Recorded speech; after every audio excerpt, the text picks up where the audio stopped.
আর রফিক আলা, মহান বন্ধুর সাথে সাক্ষাৎ, আল্লাহ রব্বুল আলামিনের সাথে সাক্ষাতের প্রেরণায় উজ্জীবিত হয়ে দিনকে বুলন্দ করে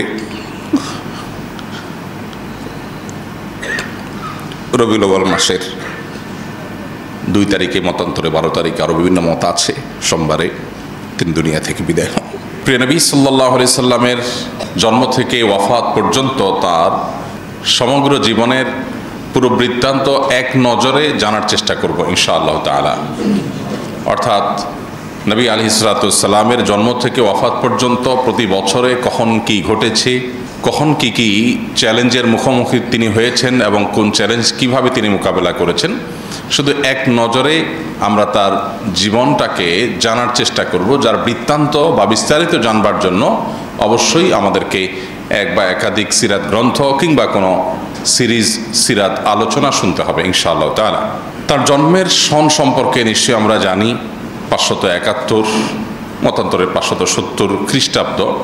এই সনে তিনি জন্মগ্রহণ করেছেন, যেই বছর হস্তি বাহিনী আক্রমণ চালানোর উদ্দেশ্যে ইয়েমেন থেকে এসেছিল মক্কায়, এবং আল্লাহ রাব্বুল আলামিন সূরা ফিলের মধ্যে যে সম্পর্কে বিস্তারিত আলোচনা করেছেন, সেই হস্তি বাহিনীর বছর অর্থাৎ আমাল ফিল যেটাকে বলা হয়, সেই বছর নবী করিম সাল্লাল্লাহু আলাইহি সাল্লাম জন্মগ্রহণ করেছেন এবং দুনিয়ার আলো তিনি দেখেছেন।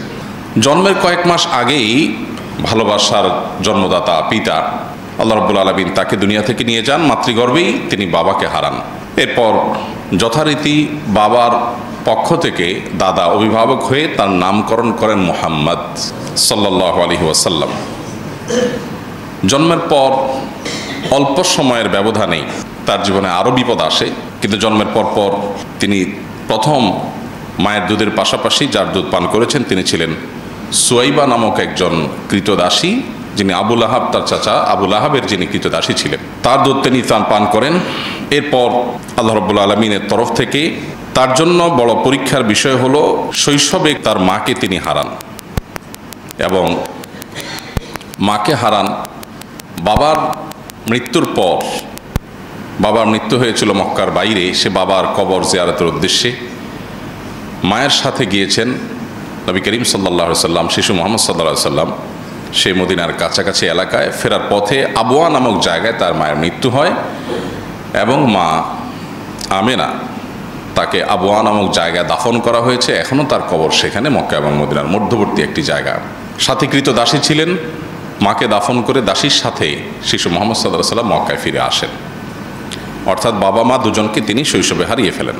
আরবের মানুষের ঐতিহ্যবাহী ফ্যামিলিগুলোর, সম্ভ্রান্ত ফ্যামিলিগুলোর একটা নিয়ম ছিল যে তারা সন্তানের দুগ্ধ দানের জন্য এবং তাদেরকে গ্রামীণ কালচার, যেখানে কোনো প্রকার সংমিশ্রণ নাই, বিশেষ করে ভাষার কোনো সংমিশ্রণ নাই, সেই জায়গায় বাচ্চাকে পাঠানো হতো ছোটোবেলায়, যাতে করে সে সেটাকে রপ্ত করতে পারে।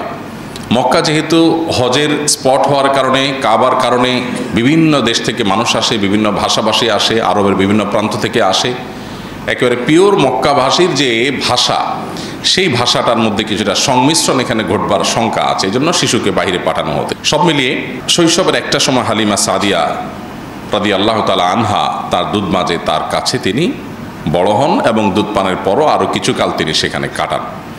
বয়স যখন 4, তখন তার জীবনে বক্ষ বিদীর্ণের ঘটনা ঘটে। আপনারা যারা সিরাত পড়েছেন, সিরাত গ্রন্থ পাঠ করেছেন, আপনারা জানেন নবী সাল্লাল্লাহু আলাইহি সাল্লামের জীবনে 4 মতান্তরে 2 বার তার বক্ষ বিদীর্ণের ঘটনা ঘটেছে। বক্ষ বিদীর্ণ হলো ওপেন হার্ট সার্জারি। আল্লাহ রাব্বুল আলামিন জিবরিল আলাইহিস সালামকে পাঠিয়েছেন, এবং জিবরিল আলাইহিস সালামকে পাঠানোর পর শৈশবে মুহাম্মদ সাল্লাল্লাহু আলাইহি সাল্লামকে একবার মা হালিমার কাছে যখন ছিলেন, তখন বাচ্চাদের সাথে খেলাধুলা করছেন, জিবরিল আসলেন, তাকে ধরে শুইয়ে দিলেন এবং তার বক্ষ বিদীর্ণ করে ভেতর থেকে তার বিভিন্ন অর্গান বের করে সেগুলোকে জান্নাত থেকে আনা পানি, জিবরিলের সাথে আনা পাত্র, সেটাতে পরিষ্কার করে রেখে আবার সেটাকে তিনি জোড়া লাগিয়ে দিলেন এবং তিনি উঠে গেলেন। অলৌকিক একটা ঘটনা তার শৈশবে বারে বারে 4 বার, কোনো কোনো ইতিহাসবিদদের মতে 2 বার সেটি ঘটেছে। এরপর বয়স যখন 7, এই বক্ষবিদীর্ণের ঘটনা মূলত আল্লাহ রাব্বুল আলামিন ঘটিয়েছেন। তাকে যেহেতু নবী করা হবে, তাকে আল্লাহ রাব্বুল আলামিন অলৌকিকভাবে তার মধ্যে কিছু জিনিস ঘটিয়ে তাকে, তার পরিবারকে, মক্কাবাসীকে বার্তা দিচ্ছিলেন যে এই শিশু অন্য 10টি শিশুর মতো নয়, এ আল্লাহর নবী হবেন, আল্লাহ রাসূল হিসাবে মনোনীত। অতএব সেই জায়গা থেকে আল্লাহ তাআলা বার্তা দিতে চেয়েছেন। তার বাইরেও নবী করিম সাল্লাল্লাহু আলাইহি সাল্লামের ভেতরকার যে তার মানুষ হিসাবে আল্লাহ তাআলা তাকে যে সৃষ্টি করেছেন সেটাকে অতি মানবীয় পর্যায়ে নেওয়ার জন্য এটা এক ধরনের অপারেশন এবং আল্লাহর পক্ষ থেকে একটা কুদরতি ব্যবস্থাপনা ছিল। বয়স যখন 7, মাহারা হয়ে এখন একমাত্র অভিভাবক, একমাত্র দেখাশোনা করার মানুষ আব্দুল মুত্তালিবের সাথে তিনি বসবাস করতেন। মাত্র 1 বছরের ব্যবধানে 8 বছর বয়স তখন দাদা আব্দুল মুত্তালিবের মৃত্যু হয়।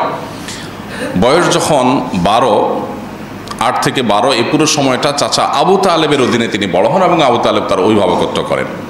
চাচা আবু তালেবের সাথে 12 বছর বয়সে সিরিয়ায় ব্যবসায়িক সফর সঙ্গী হিসাবে চাচার সাথে যান। সেখানে পথে বুহাইরা নামক যে পাদ্রী ধর্মযাজক, তিনি তাকে দেখে ভবিষ্যৎবাণী করেছিলেন যে এই শিশু ভবিষ্যতে নবী এবং রাসূল হিসাবে আবির্ভাব ঘটবে এবং তার ভিতরে সেরকম কিছু আলামত তিনি দেখতে পেয়েছেন যেগুলো তার ধর্মগ্রন্থে ইনজিলে তিনি পাঠ করেছেন। তিনি খ্রিস্টান ধর্মের যাজক ছিলেন, যে আমাদের ধর্মগ্রন্থ বলছে একজন নবী আসবেন, তার এই আলামত থাকবে, শিশুর মধ্যে তা বিদ্যমান এবং বেশ কিছু অলৌকিকত্ব দেখে ফেলেছেন। দেখে বলেছেন যে এই শিশুকে সাবধানতার সাথে রাখতে হবে, সে নবী এবং রাসূল হিসাবে আগমন করবে, আবির্ভাব হবে। বুহাইরা নামক এই পাদ্রীর ভবিষ্যৎবাণী নিয়ে 12 বছর বয়সে নবী সাল্লাল্লাহু আলাইহি ওয়াসাল্লাম সিরিয়া থেকে মক্কায় ফিরে আসেন। এরপর তার বয়স যখন 14, 15 অথবা 20, তখন হরবুল ফুজার নামে ঐতিহাসিক একটা বড় যুদ্ধ হয়েছিল মক্কার অদূরেই। সে হরবুল ফুজারে তিনি অংশগ্রহণ করেছেন তার চাচাদের সাথে, যদিও তিনি যুদ্ধ করেন নাই, যোদ্ধা ছিলেন না, যুদ্ধের বয়সও হয় নাই, শুধু চাচাদের সাথে গিয়েছিলেন এবং ফিরে এসেছিলেন। এটা তার জীবনের একটা অংশ। বয়স যখন 20 আনুমানিক, তখন তিনি মক্কাবাসীর ঐতিহাসিক হিলফুল ফুজুল নামক যে সংগঠন তৈরি করা হয়েছিল সেটার অংশ তিনি হয়েছেন এবং ঐতিহাসিক হিলফুল ফুজুলের চুক্তিতে তিনি অংশগ্রহণ করেছেন, তার সঙ্গে তিনি যুক্ত হয়েছেন। হিলফুল ফুজুল সম্পর্কে আমরা নিশ্চয়ই জানি যে মক্কায় বাহির থেকে আসা, হজ এবং উমরার উদ্দেশ্যে আসা আল্লাহর ঘরের মেহমান যারা আসতো তাদেরকে মক্কায় কোনো দুষ্ট লোক যেন কোনোভাবে ক্ষতিগ্রস্ত না করতে পারে, কেউ যেন তাদেরকে ধোঁকা দিতে না পারে, সেজন্য সে সমস্ত মানুষদের অধিকার আদায়ের জন্য, অধিকার সংরক্ষণের জন্য হিলফুল ফুজুল নামে এই ঐতিহাসিক একটা সামাজিক চুক্তি হয়, একটি সংগঠন হয়। সেই হিলফুল ফুজুলের ঐতিহাসিক সামাজিক চুক্তিতে নবী সাল্লাল্লাহু আলাইহি ওয়াসাল্লাম সংযুক্ত হন এবং তার সাথে সম্পৃক্ত হয়ে তিনি মক্কাবাসীর একটি মহৎ এবং ভালো কাজে সামিল হন। অথচ তার বয়স ছিল মাত্র তখন 20, যে বয়সে তিনি আসলে এ ধরনের গুরুগম্ভীর কাজে সংযুক্ত হওয়া তখনকার সমাজ বাস্তবতা অন্তত চিন্তাও করা যেত না। এরপর তার বয়স যখন 25 হয়, তখন তার জীবনে প্রথম বিবাহ বন্ধনে তিনি আবদ্ধ হন মা খাদিজা রাদিয়াল্লাহু তাআলা আনহার সাথে।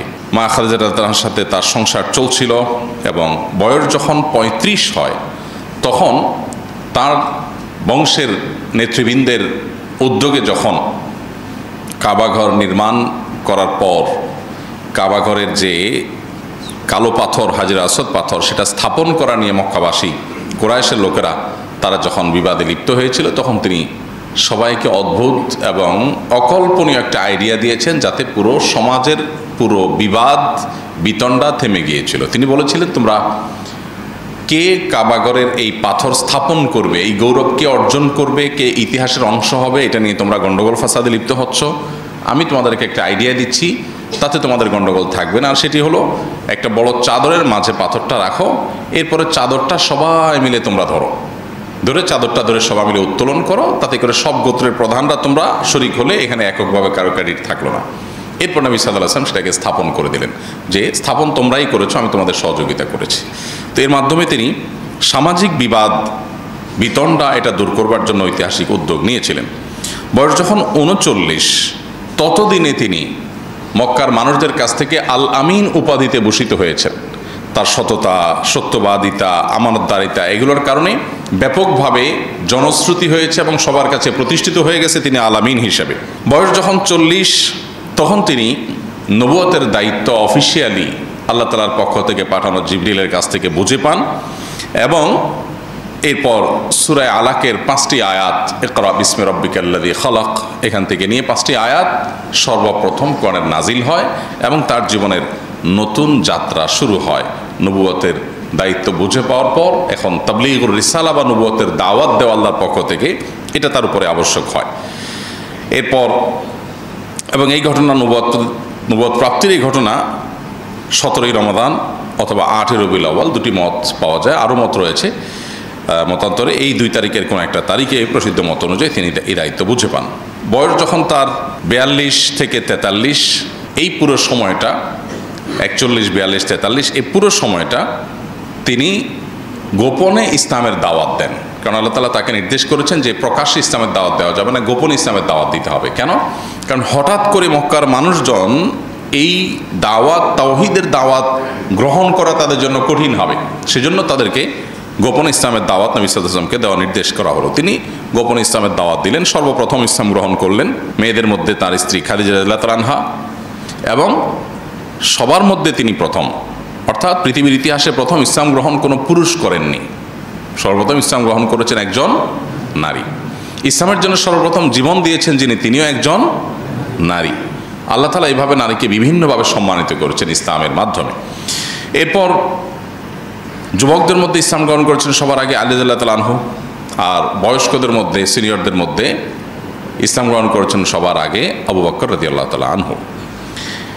এরপর 3 বছর যখন গোপনে ইসলামের দাওয়াত চলছিল, খুব সীমিত সংখ্যক, হাতে গোনা কয়েকজন মানুষ ইসলাম গ্রহণ করেছেন।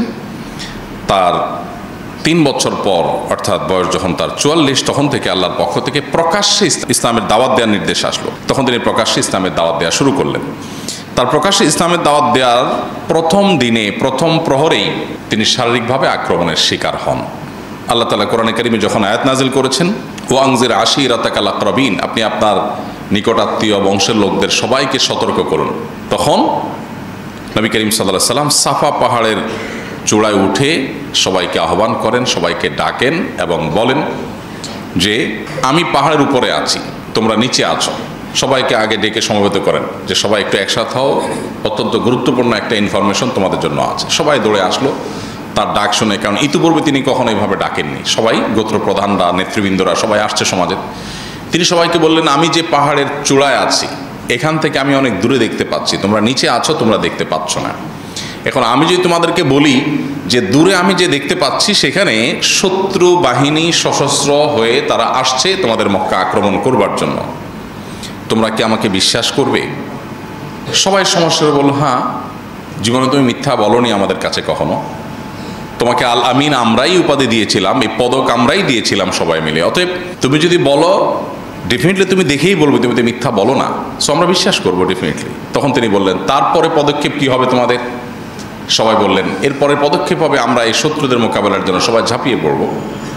নবী করিম সাল্লাল্লাহু আলাইহি ওয়াসাল্লাম তখন তাদেরকে বললেন, আমি উপমাটা দিয়েছি একটা কথা বোঝাবার জন্য, সেটা হলো আল্লাহ তাআলা আমাকে জান্নাত জাহান্নাম পর্যন্ত দেখবার সুযোগ করে দিয়েছেন। ওহীর মাধ্যমে আমার কাছে আল্লাহ তাআলা স্পষ্ট করে দিয়েছেন, উপস্থাপন করে দিয়েছেন জান্নাত জাহান্নাম আখিরাতের সব স্তরগুলো আমি দেখতে পাচ্ছি। আমি যেটা প্রত্যক্ষ করছি, আমি যেটা জানছি ওহীর মাধ্যমে, সে বিষয়ে আমি তোমাদেরকে সতর্ক করছি, তোমরা সে জাহান্নাম থেকে বাঁচার জন্য প্রস্তুতি গ্রহণ করো। এই যে তার অভিনব বুদ্ধিদীপ্ত হিকমাপূর্ণ দাওয়া, এটা তার প্রকাশ্যে দাওয়াতের সূচনা। এর সাথে সাথে আবু লাহাব তাকে লক্ষ্য করে বলল, তাব্বান লাকা সাইরাল ইয়াউম আলিহাযা জামাআতানা, তোমার সারাটা দিন ধ্বংস হোক, তুমি কি এই কথা বলার জন্য আমাদেরকে একসাথ করছো? আমরা তো মনে করছি কোনো ডাকাত পড়েছে, বিপদ হয়েছে। এবং আবু লাহাব যে তাব্বান লাকা সাইরাল ইয়াউম বলেছেন, আরবিতে কেউ কাউকে তাব্বুন বলা এটা খুব জঘন্য কথা হিসাবে ধরা হয়, খুব বড় ধরনের আপনার শব্দ বোমা হিসাবে ধরা হয়। তাব্বান লাক, তুমি ধ্বংস হও, এরকম বদদোয়া। তো নবীজিকে যখন সে বলেছে তাব্বান লাক সাইরাল ইয়াউম, তোমার সারাদিন ধ্বংস হোক, এটা নবীজির জন্য অপমানকর ছিল। আল্লাহ রাব্বুল আলামিন তার জবাবে সূরা তাব্বাত ইয়াদা নাজিল করে সেখানে আল্লাহ তাআলা বলেছেন, তাব্বাত ইয়াদা আবি লাহাবি ওয়া তাব, যে আবু লাহাব 2 হাত তুলে আমার নবীকে তাব্বান লাক বলছে, মোহাম্মদ তোমার সারাদিন ধ্বংস হোক এই কথা বলছে, ওর 2 হাত ধ্বংস হবে, সে নিজে ধ্বংস হবে এবং তার স্ত্রী যে তার এই অপকর্মের সহযাত্রী এবং সহযোগী, সেও ধ্বংস হবে। সূরা তাব্বাত ইয়াদার মাধ্যমে কিয়ামত পর্যন্ত মিলিয়ন মিলিয়ন মুসলমানরা, কোটি কোটি মুসলমানরা আবু লাহাবের নবীকে ওই কষ্ট দেওয়ার একটি বাক্যের জবাব দিয়ে যাবে। এটা হলো নবী সাল্লাল্লাহু আলাইহি ওয়াসাল্লামের মর্যাদা আল্লাহর কাছে, যে কোরআন অংশ আল্লাহ তাআলা আল্লাহকে গালি দেওয়ার বহু ঘটনা আছে, যে বহু মানুষ আল্লাহকে গালি দিয়েছে, কিন্তু তাদের প্রতিকারে বা তাদের শাস্তি স্বরূপ এরকম কোনো ব্যবস্থা আপনি কোরআনে পাবেন না। কিন্তু নবী সাল্লাল্লাহু আলাইহি ওয়াসাল্লামকে গালি দিয়েছে, এটা আল্লাহ তাআলা সহ্য করেন না। খোদ আল্লাহকে গালি দিয়েছেন, আল্লাহ সেগুলো কিয়ামতে হয়তো শাস্তি দিবেন, দুনিয়াতে অনেককে হয়তো আল্লাহ ছাড় দিয়েছেন, কিন্তু নবী সাল্লাল্লাহু আলাইহি ওয়াসাল্লামকে কেউ গালি দিয়েছে, চূড়ান্ত পরিণতি তাকে বরণ করেই তারপর দুনিয়া থেকে যেতে হয়েছে। যাই হোক, তো নবী করিম সাল্লাল্লাহু আলাইহি ওয়াসাল্লাম 44 বছর বয়সে যখন প্রকাশ ইসলামের দাওয়াত শুরু করেছেন, তার পরপরই 45 বছর বয়স যখন তার নবুয়তের 5ম বছর যেটি, সে বছর জাফর রাদিয়াল্লাহু তাআলা আনহু ইসলাম গ্রহণ করেছেন। এবং তখন মক্কার প্রকাশ্যে ইসলাম প্রচারের পর থেকে বিশেষ করে নির্যাতনের মাত্রা বেড়ে গেল, এবং যারা ইসলাম গ্রহণ করেছে দুর্বল বেলাল রাদিয়াল্লাহু তাআলা সহ সাহাবীদের প্রতি নির্মম নির্যাতন শুরু হয়ে গেল। যখন নির্যাতন শুরু হয়েছে, দুর্বল মুসলমানরা তারা আসলে মক্কায় টিকাটা কঠিন হয়ে যাচ্ছিল, তখন আল্লাহর নির্দেশে প্রথম হিজরত বা দেশ ত্যাগের নির্দেশ আসে, যেটাকে হিজরতে হাবশা বলা হয়। এখন বর্তমানে আধুনিক বিশ্বের ইথিওপিয়ার রাজধানী আদ্দিস আবাবা থেকে কয়েকশো কিলোমিটার দূরে টিগ্রে নামক একটা অঞ্চল আছে, বিভাগ আছে তাদের, সে টিগ্রে এলাকায় হাবসি ভিলেজ এখনও আছে। এবং সেখানকার যেই ব্যক্তি তাদেরকে ওয়েলকাম করেছেন, সেখানকার যে শাসক ছিলেন নাজাশি যাকে বলা হয়, সে নাজাশি বাদশাহ, তিনি ইসলাম গ্রহণ করেছেন নবীজিকে না দেখেই, তার বর্ণনা শুনেই, এবং নবী সাল্লাল্লাহু আলাইহি ওয়াসাল্লাম তার মৃত্যুর সংবাদ শুনে দূরদেশ আরব থেকে তিনি তার জানাজার সালাত, গায়েবানা জানাজার সালাত আদায় করেছিলেন। এই পুরো ঘটনা অর্থাৎ হিজরতে হাবশার ঘটনা, এটি নবী সাল্লাল্লাহু আলাইহি ওয়াসাল্লামের নবুয়তের 5ম বছর বা তার বয়স যখন 45 সে বছর ঘটে। এবং সে বছর দুইবার হিজরতের ঘটনা ঘটে। প্রথমবার হিজরতে কয়েকজন নারী পুরুষ, 11 জন পুরুষ এবং 5 জন নারী ছিলেন। আর দ্বিতীয় দফা হিজরতে 86 জন পুরুষ এবং 16 জন নারী ছিলেন, এবং এদের নেতৃত্বে ছিলেন প্রথম দফাতেই জাফর রাদিয়াল্লাহু তাআলা আনহু। এবং একই বছর নির্যাতনের স্টিম রোলারে সুমাইয়া রাদিয়াল্লাহু তাআলা আনহা, একজন নারী, তিনি শাহাদাত বরণ করেন, এবং তাকে নির্মমভাবে, অত্যন্ত নৃশংসভাবে লজ্জাস্থানে বর্ষার আঘাত দিয়ে তাকে হত্যা করা হয়, তাকে খুন করা হয়, তিনি শাহাদাত বরণ করেন। ইসলামের ইতিহাসে প্রথম শহীদ যিনি জীবন দিয়েছেন তিনি সুমাইয়া রাদিয়াল্লাহু তাআলা আনহা। এরপর তার বয়স যখন 46 এবং নবুয়তের 6ষ্ঠ বছর, সেই বছর হামজা এবং ওমর রাদিয়াল্লাহু তাআলা আনহুমা দুজনে ইসলাম গ্রহণ করেন। এবং সর্বপ্রথম ওমর রাদিয়াল্লাহু ইসলাম গ্রহণ করার পরে তিনি বললেন, আমরা যখন সত্য দ্বীনের অনুসারী, তাহলে আমরা গোপনে কেন নামাজ পড়ব, আমরা হারামে প্রকাশ্যে নামাজ পড়ব। তখন মসজিদুল হারামে প্রকাশ্যে তার নেতৃত্বে নামাজ পড়া শুরু হয়। বয়স যখন তার 47 এবং নবুয়তের 7ম বছর, তখন তার উপর এবং মুসলমানদের উপর নেমে আসে নির্যাতনের সবচেয়ে বড় স্টিম রোলার, যেটাকে অবরোধের সময় বলা হয়। সে আবি তালেব একটা জায়গায় নবী সাল্লাল্লাহু আলাইহি ওয়াসাল্লাম, তার প্রতি তার অনুসারী এবং তাকে যারা সহযোগিতা করেছে কুরাইশ বংশের, তাদেরকে একঘরে করে রাখার জন্য মক্কার মুশরিকরা সিদ্ধান্ত নিল, এবং 3 বছর টানা তাদের সাথে সকল প্রকার কথাবার্তা, যোগাযোগ, লেনদেন, কেনাবেচা সব বন্ধ করে দিল, যেটা সেই যুগের, সেই পৃথিবীতে সেই অবরোধের মধ্যে কোনো মানুষের বেঁচে থাকাও সম্ভব না যদি সমাজের মানুষ অবরোধ করে।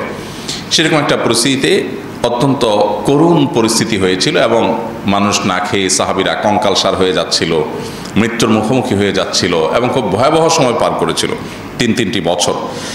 এবং একটা পর্যায়ে তার বয়স যখন 48 এবং নবুয়তের 8ম বছর, তখন আল্লাহ তাআলা তার মাধ্যমে একটা অলৌকিক মুআজিজা ঘটান, যেটাকে শাক্কুল কামার বা চন্দ্র দ্বিখণ্ডিত হওয়ার ঘটনা বলে। মক্কার মানুষজন, শত শত হাজারো মানুষ যারা দেখেছে যে নবী সাল্লাল্লাহু আলাইহি ওয়াসাল্লাম হাতের আঙ্গুল ইশারা যখন করেছেন আল্লাহর নির্দেশে, চাঁদ দুপাশে আলাদা হয়েছে, আবার সেটা সম্মিলিত হয়েছে। কোরআনে যেটাকে আল্লাহ তাআলা বলেছেন ওয়ানশাক্কাল কামার, চন্দ্র বিদীর্ণ হয়েছে, অতএব কিয়ামত নিকটবর্তী।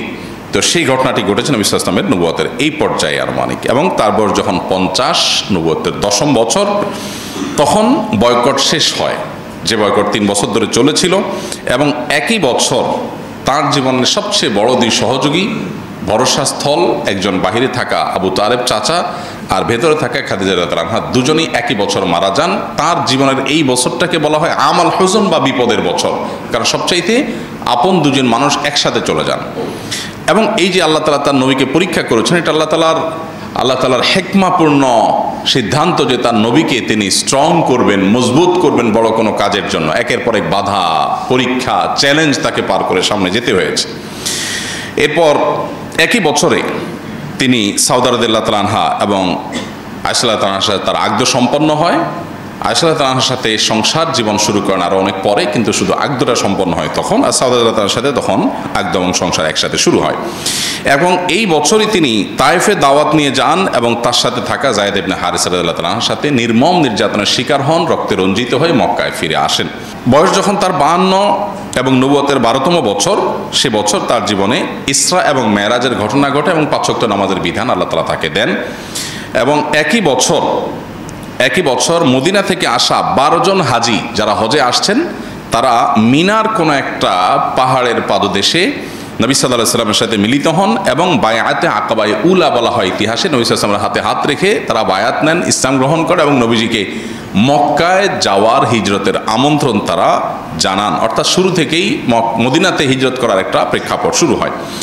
এরপর তার বয়স যখন 53, নবুয়তের 13তম বছর, তখন আল্লাহর পক্ষ থেকে হিজরতের অনুমোদন আসে, বায়াতে আকাবায়ে সানিয়া আসে, বা মদিনা থেকে এবছর হজ থেকে আসা, হজের জন্য আসা 72 জন পুরুষ এবং 12 জন নারী ইসলাম গ্রহণ করেন। এবং তারা বলেন, আপনি মদিনায় আসেন, মক্কাবাসীর জুলুমে আপনার থাকার কোনো মানে নাই, আপনার সাথে যত লোক আসবে সবাইকে ওয়েলকাম করার জন্য মদিনাবাসী আমরা প্রস্তুত, আপনি চলে আসেন। তখন তিনি পরামর্শ করলেন, আল্লাহর পক্ষ থেকে অনুমোদন আসলো হিজরতের, তিনি হিজরতের সিদ্ধান্ত নেন। এদিকে নবী সাল্লাল্লাহু আলাইহি ওয়াসাল্লামকে হত্যার বহু ষড়যন্ত্র আগেও হয়েছে, এখনও চলছে। নবী সাল্লাল্লাহু আলাইহি ওয়াসাল্লাম এর মধ্য দিয়েই বয়স যখন তার 54 এবং নবুয়তের যখন 14তম বছর শুরু, তখন তিনি হিজরতের উদ্দেশ্যে রাতের গভীরে আবু বকর রাদিয়াল্লাহু আনহুকে সাথে নিয়ে বের হন এবং মক্কা থেকে মাত্র 5 কিলোমিটার দূরে গারে সৌরে 3 দিন অবস্থান গ্রহণ করেন। অত্যন্ত সুকৌশলী একটা সিদ্ধান্ত। যখন মক্কা থেকে গারে সৌরে তিনি আশ্রয় নেন, তিনি সোজা টানা মক্কা থেকে মদিনার পথে চলে যেতে পারতেন, না গিয়ে তিনি মক্কা থেকে অদূরে 5 কিলোমিটার দূরে গিয়ে একটা গুহায় 3 দিন অবস্থান করেন। উদ্দেশ্য যে মক্কার মুশরিকরা তাকে খুঁজে পাবে না। তখনকার যে রাস্তা, এই রাস্তা ধাওয়া করে একজন মানুষকে ধরে ফেলা তো খুব সহজ কাজ।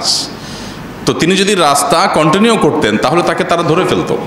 আল্লাহ নির্দেশে, আল্লাহর ইশারায় তিনি গুহায় আশ্রয় নিলেন 3 দিন ধরে যখন তাকে কোথাও খুঁজে পায়নি মক্কার মুশরিকরা, তখন তারা আশা ছেড়ে দিয়েছে তাহলে আমাদের হাতের নাগালে বাইরে চলে গেছে, অথচ তিনি খুব কাছেই ছিলেন। তখন গারে সৌরে 3 দিন অবস্থান করার পর তিনি যখন একটা পর্যায়ে 1 থেকে 12ই রবিউল আউয়াল পর্যন্ত টানা বিভিন্নভাবে সফর করার পর মদিনায় গিয়ে পৌঁছালেন, তখন মদিনাবাসী কুবা নামক জায়গা, যেখানে আমরা হজে গেলে দেখে থাকি কুবাতে একটা মসজিদ আছে, এইখানে মদিনার এন্ট্রেন্স পয়েন্ট ছিল, তখন প্রবেশ দ্বার ছিল মদিনার, তখনকার যে রুট ছিল সেই রুটে এই জায়গায় শত শত মানুষ, যুবক, বৃদ্ধ, বিভিন্ন বয়সের শিশু সবাই একত্র হয়ে নবী সাল্লাল্লাহু আলাইহি ওয়াসাল্লামকে ওয়েলকাম করেন এবং তলা আল বদরু আলাইনা ওয়াক্তাবাত মিনহাল বুদুরু, এই যে ঐতিহাসিক যে তাদের কবিতার মাধ্যমে নবী সাল্লাল্লাহু আলাইহি ওয়াসাল্লামকে ওয়েলকাম করানো, সেটা তারা করেছে।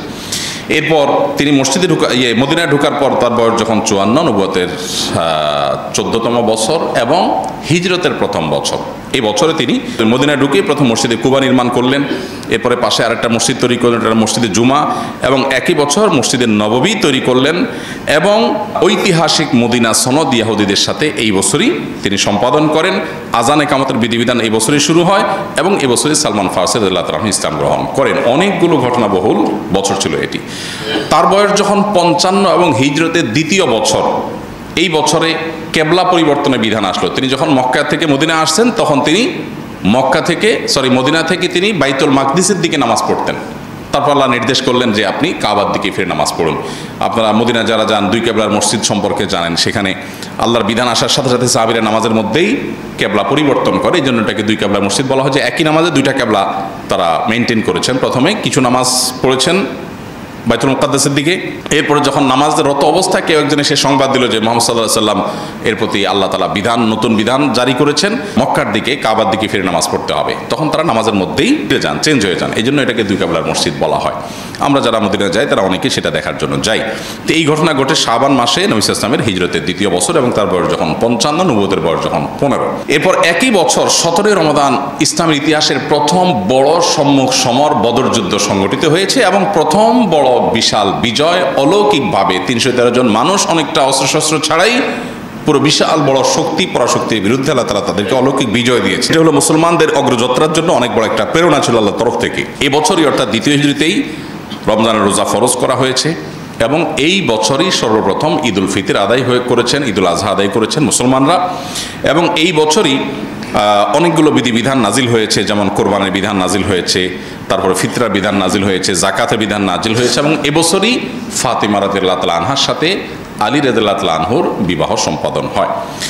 নবুয়তের বয়স যখন 56, নবী সাল্লাল্লাহু আলাইহি ওয়াসাল্লামের বয়স যখন 56, নবুয়তের বয়স যখন 16 এবং হিজরতের 3য় বর্ষ যখন, সে বছর নবী সাল্লাল্লাহু আলাইহি ওয়াসাল্লামের সামনে আসে উহুদের যুদ্ধ। 7ই শাওয়াল উহুদের যুদ্ধ সংগঠিত হয়। সেখানে 70 জন সাহাবী শাহাদাত বরণ করেন।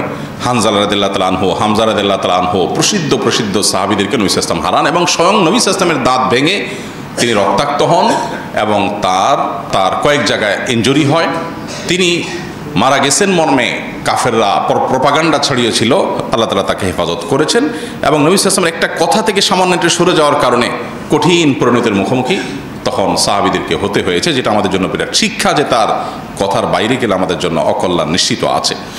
একই বছর অনেকগুলো বিধিবিধান নাজিল হয়েছে। এর ভিতরে মেয়েদেরকে পর্দার বিধান এই বছর নাজিল হয়েছে। তার আগ পর্যন্ত মেয়েরা ছেলেদের সাথে পর্দা করার বিধান ছিল না। এই বছর সর্বপ্রথম পর্দার বিধান নাজিল হয় এবং এই বছরই সুদ এবং মদ এই দুটিকে হারাম ঘোষণা করা হয়। মদের বিধান যখন হারাম ঘোষণা করা হয়, চিন্তা করার বিষয় যে সাহাবীরা বা যে মক্কার মদিনার মানুষেরা, মদ হালাল ছিল, নিষিদ্ধ ছিল না, সবাই পান করত, দিলেন, হারাম করলেন। মদের যে ভাঁড়গুলো ছিল এগুলো সব রাস্তায় ছুঁড়ে ছুঁড়ে সাহাবীরা ফেলছিলেন এবং মদের স্রোত রীতিমতো বহমান হয়েছিল। এই পরিস্থিতিতে সাহাবায়ে কেরামের আনুগত্যের একটা দারুণ দৃষ্টান্ত স্থাপিত হয়। এটা ছিল 3য় হিজরির ঘটনা। এরপরে 4র্থ হিজরিতে তার বয়স যখন 57, নবুয়তের বয়স যখন 17, সেই বছর বড় যে ঘটনা ঘটে সেটা হলো ইহুদিরা যাদের সাথে মদিনা সনদের চুক্তি হয়েছে যে এই রাষ্ট্রকে আমরা সবাই মিলে সেভ করব, আমরা উভয় মিলেমিশে বসবাস করব, এই ভূমিতে তুমি তোমার ধর্ম পালন করবে, আমি আমার ধর্ম পালন করব, তখন তারা বিশ্বাসঘাতকতা করে এবং বনু নাজিরের বিশ্বাসঘাতকতার কারণে তাদেরকে মদিনা থেকে বের করে দেওয়া হয়, বিশ্বাস ভঙ্গের কারণে, চুক্তি ভঙ্গের কারণে।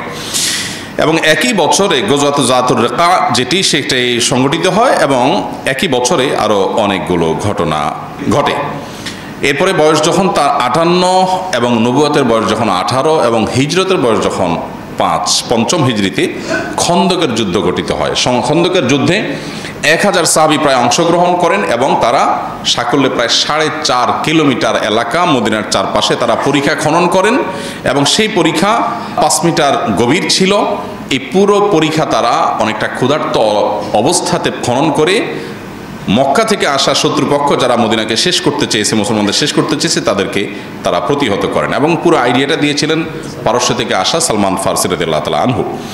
এরপর এই বছরই নবী করিম সাল্লাল্লাহু আলাইহি ওয়াসাল্লামের জীবনে অনেকগুলো ঘটনা ঘটে, যেমন বনুল মুস্তালিকের ঘটনা ঘটে, যেখানে মা আয়েশা রাদিয়াল্লাহু তাআলা আনহার চরিত্র নিয়ে মুনাফিকরা কালিমা তোলে, দু একজন সরল মনা মুসলমানও সেখানে যোগ দিয়ে ফেলে।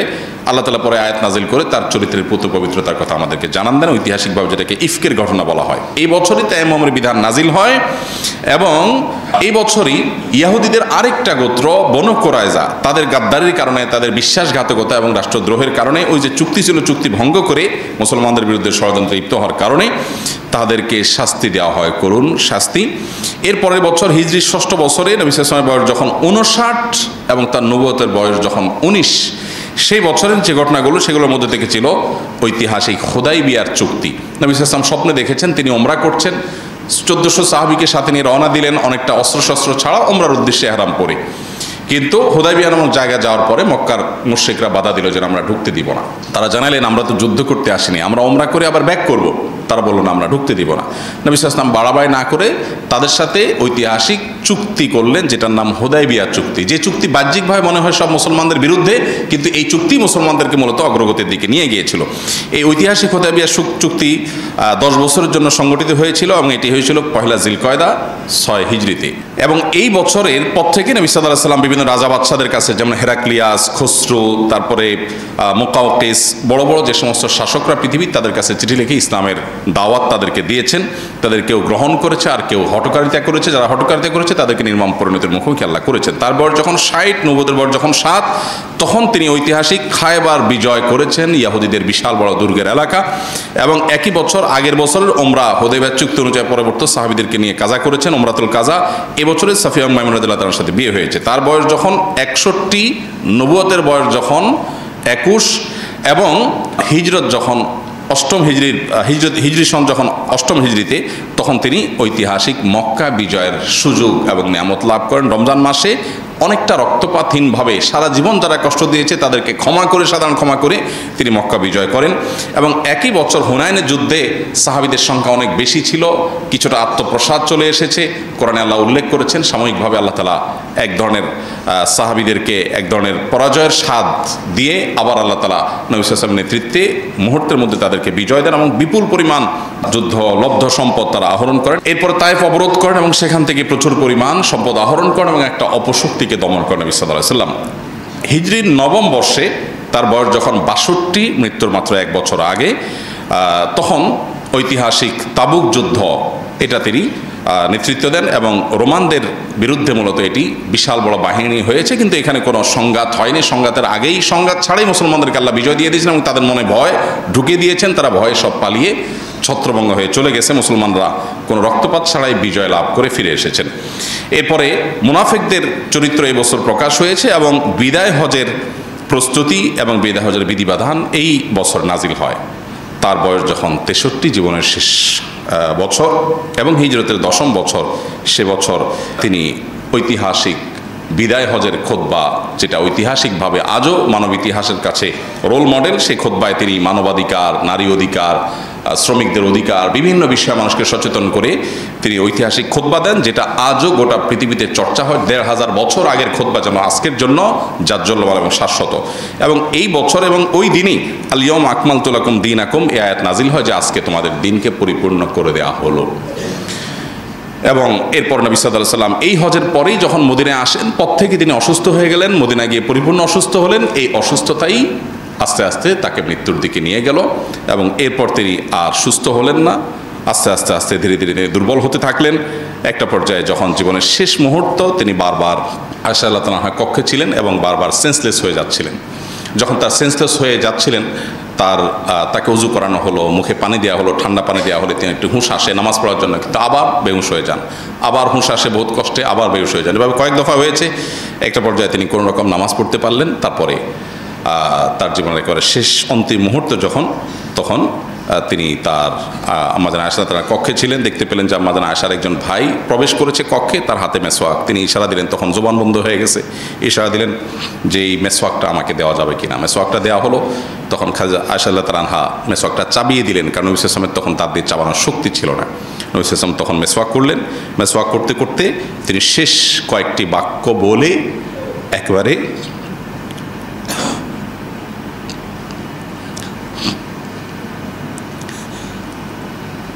আর রফিক আলা, মহান বন্ধুর সাথে সাক্ষাৎ, আল্লাহ রাব্বুল আলামিনের সাথে সাক্ষাতের প্রেরণায় উজ্জীবিত হয়ে দিনকে বুলন্দ করে